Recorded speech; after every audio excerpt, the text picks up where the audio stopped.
Okay, so talking about Blood of Zeus, I think it's been out for like a month now. And quickly switch my desk, so it's going to be a white background now, but you'll be able to see that. And you'll probably see cats here.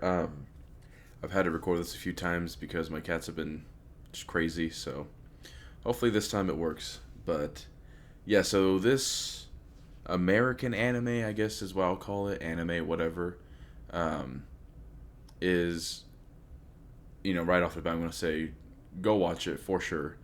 But there's definitely some things I have issues with. So, the premise Heron, a demigod son of Zeus, um, has to basically defeat the evil, and then there's drama between the gods of Olympus, and then the old giants are coming back. So, that's like the basic premise. There's like a war coming. But, um, so things that I love the animation. It could be better, but I can really appreciate that Netflix did not make this into another CG Godzilla trilogy crap. So I am thankful for that. And honestly, some of the gore scenes it feels like that's what they spent the most time on because they're very violent and very in detail and gory.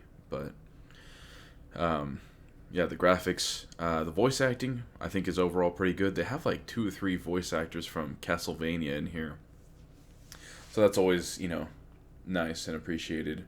Which it did remind me of Castlevania, and something that my girlfriend said is that it reminds her of Justice League, which I'm gonna assume Justice League was created with the thought of like the old gods of Olympus because you look at Poseidon, Zeus, I think Hermes. It's all you look at the Justice League. You're like, it's basically the same thing. And even animation, I'd say it looks like some of the newer Justice League animated movies, which Jason O'Mara, the guy that voices Batman in those movies, he voices Zeus. So that was neat. But yeah, the story is very predictable. I enjoyed it, but it gets to a point where it's like I feel like what's supposed to be happening in the show doesn't happen till literally almost the end, like the last three episodes. And so a lot of the beginning episodes, I was like, you could have compiled this into just less because it's just kind of filler or unnecessary info or info that could have been told together that's been told drawn out and slowly. But I kind of do feel like they introduce too many characters and then try to focus on random characters. They bring in this gladiator commander lady. Honestly, I can't remember her name, but I thought she was going to be like either a love interest or a very important character, but it kind of just throws her aside and it's like about her and then you kind of don't see her and it becomes more about Seraphim, the antagonist, and then back to Heron, and so you're like what's happening here, like it's kind of weird, but there's also these two guys they introduce.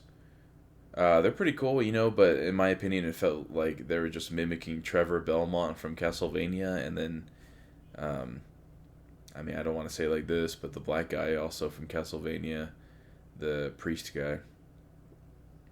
I mean, it's the same voice actor. That could also be it, but there's just my thing is there's like a training montage with Zeus and Heron, and it's like I'm your dad, like listen to me, blah blah blah blah blah, and it just kind of glosses over. And I was like, I figured we would have spent much more time with Zeus and Heron and more of a personal thing because yeah, he tells him like I'm not good at being a dad, and it's like okay, well, is that going to be his character arc for Zeus? Like he finally learns how to be a good dad to like the half human demigod, whatever. And so they kind of just glossed over that, and I was like, oh, it's the end already. So it just felt weird.